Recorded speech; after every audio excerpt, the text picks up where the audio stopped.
नमस्कार, मैं जितेंद्र चतुर्वेदी। नीतीश कुमार का अब क्या होगा? दरअसल ये जो सवाल है वो यूं ही नहीं उठा है। उसकी दो तीन वजह है, जिसमें से एक तो महाराष्ट्र ही है। महाराष्ट्र में जिस तरह से घटनाक्रम बदला है और एक बड़ा सियासी उलटफेर हो गया है, उसने जदयू की ही नहीं ममता बनर्जी की भी समस्या बढ़ा दी है। और फोन करने वालों में शरद पवार को जो शुमार हैं उसमें ममता दीदी भी है।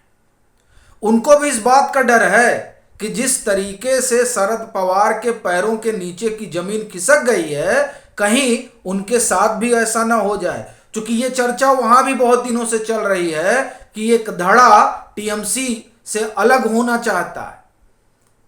अब क्यों होना चाहता है?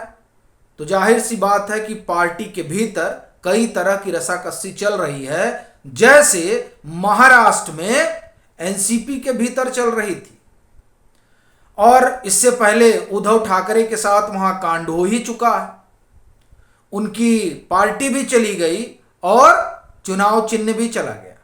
कमोबेश वही स्थिति शरद पवार के साथ भी हुई।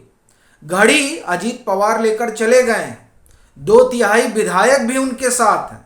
और जो संभावना दिखाई दे रही है वो यही है कि उद्धव ठाकरे वाली गति ही शरद पवार की होगी। यानी पार्टी भी गई, सिंबल भी गया। अब वो क्या करेंगे, ये सवाल है। पर उसके साथ एक प्रश्न यह भी है कि ये बिहार में जो कहा जा रहा है कि अब नीतीश का क्या होगा, तो उसका महाराष्ट्र की घटना से क्या संबंध है? तो इसका जब आप कारण देखेंगे तो 2-3 कारण हैं जो संबंध दोनों का स्थापित करते हैं। यह एनसीपी क्यों टूटी, या उद्धव ठाकरे की सेना क्यों टूटी थी? उनके टूटने का कारण यह था कि वो काम काज नहीं कर पा रहे थे। दूसरा और जो सबसे महत्वपूर्ण कारण वो शिवसेना के साथ भी था और वही एनसीपी के साथ भी है। यह महाविकास अघाड़ी तो बना लिए हैं। अब महाविकास अघाड़ी बना लिए हैं, जब विधानसभा का चुनाव लड़ेंगे तो किसको कितनी सीटें मिलेंगी और किसका टिकट कटेगा। और जब लोकसभा का चुनाव लड़ेंगे तीनों लोग मिलकर, तो किसका टिकट कटेगा भैया और किसको टिकट मिलेगा? भाई, जब शिवसेना भाजपा के साथ मिलकर लड़ी थी तो दोनों आधी आधी सीटों पर लड़े थे हैं, और अब यहां तो आधी आधी सीटों पर नहीं हो पाएगा। तो जाहिर तौर पर जब 3 लोग हैं तो वो 48 सीटों का 3 हिस्सा होगा, तो टिकट कटेगा ही। तो कौन चाहेगा कि उसका टिकट कट जाए? यही स्थिति एनसीपी में भी है। हालांकि कहा जा रहा है कि नहीं, यहां तो एक मामला ये भी है कि ईडी है, सीबीआई है, इसका भी डर है। अब ये तमाम चीजें तो आती ही रहती कि नहीं, इनका भी डर है और उनका भी डर है। लेकिन असल मसला जो है वो एनसीपी में यही है कि जो अपना राजनीतिक अस्तित्व बचाने की लड़ाई थी, उस लड़ाई में अजीत पवार एक बड़े धड़े को लेकर चले गए। क्योंकि अब जिस तरह से परिवार के हाथ में सौंप दी जा रही थी एनसीपी, वो नागवार गुजर रही थी अजीत पवार को। और अजीत पवार एक लंबे समय से चुप्पी तो लगाए बैठे ही थे, समय का इंतजार कर रहे थे। और कहा जा रहा है कि वो पटकथा जो है वो तो 3-4 महीने 5 महीने से लिखी ही जा रही थी, लेकिन फाइनल जो है उसे टच दिया गया जो कोऑपरेटिव की बैठक हुई दिल्ली में, वहां। ये जो शरद पवार कह रहे हैं ना कि दिल्ली में पटकथा रची गई, तो दरअसल जानकारी उनको भी होगी कि कब कहां कहानी बनी। लेकिन इस कहानी बनने की जो सबसे बड़ी वजह है वो खुद शरद पवार है। तो जब अपना ही राजनीतिक अस्तित्व संकट में दिखाई देने लगा, तो अजीत पवार की अगुवाई में छगन भुजबल और प्रफुल्ल पटेल जैसे नेता छोड़कर चले गए। और यही स्थिति जो है वो बिहार में भी है। जदयू के साथ एक सर्वे आया है, जो सर्वे ये बता रहा है कि अभी भी वहां 22 से 28 सीटें भाजपा पा सकती है अगर आज चुनाव हो जाए तो इसका मतलब यह हुआ कि इस महागठबंधन से कुछ हो नहीं रहा है। एक और दूसरा जो इसका बड़ा निहितार्थ है वो ये कि जैसे एनसीपी में, शिवसेना में तमाम जो उनके विधायक हैं, सांसद हैं, पार्टी के लोग हैं, उनको ये लगने लगा कि ये जो इन लोगों ने मेल मिलाप किया है इससे अपना खेल खराब हो जाएगा।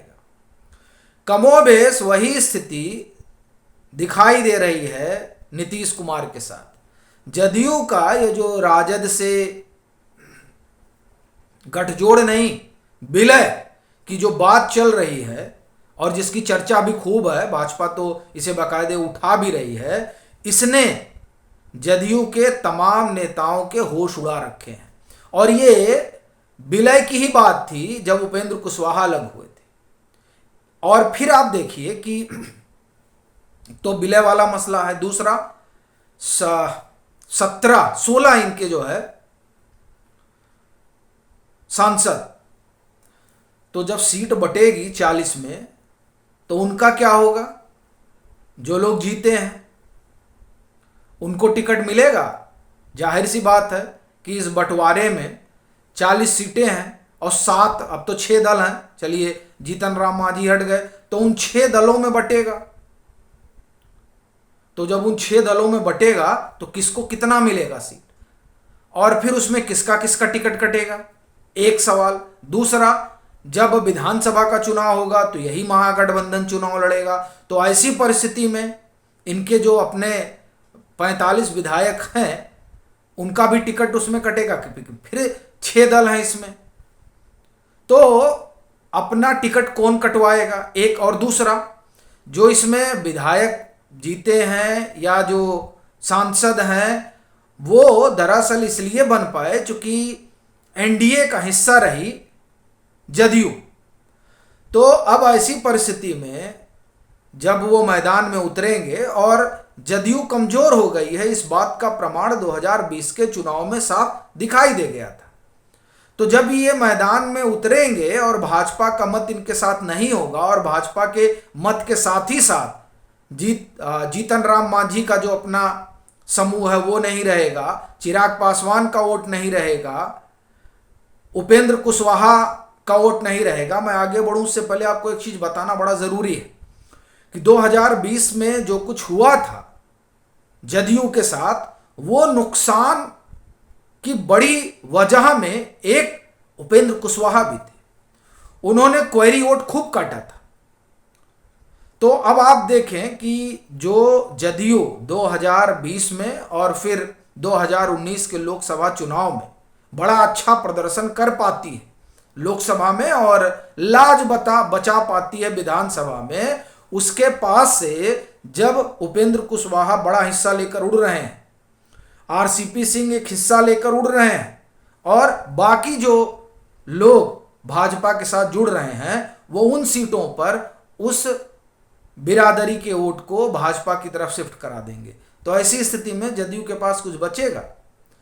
तो जाहिर तौर पर जो जदयू के भीतर हैं और जिनको अभी लंबी राजनीति करनी है, अगर वो मन बदल लिए तो कहीं ऐसा ना हो कि जदयू के भी 2/3 विधायक और सांसद टूटकर भाजपा के साथ न चले जाएं और दावा करें कि ये जो तीर है ये तीर हमारा है और हम ही इस तीर से चुनाव लड़ेंगे। इस बात की संभावना बढ़ गई है, और इसके ऐसा होने की एक वजह यह भी है कि बड़ी सुगबुगाहट पटना में चल रही है और उस सुगबुगाहट में विलय वाली बात हो रही है। तो क्या अब महाराष्ट्र के बाद अगला जो नंबर है वो बिहार का है?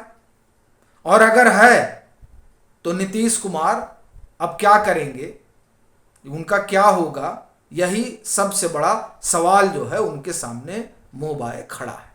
और फिर वो विपक्षी एका जिसकी दुमदुमी बजाई जा रही थी उसका क्या होगा, ये भी एक सवाल है। बाकी आपकी अपनी क्या राय है जरूर साझा करें। मतांतर से नहीं जुड़े हैं तो जुड़ें, वीडियो को लाइक करें और खूब शेयर करें।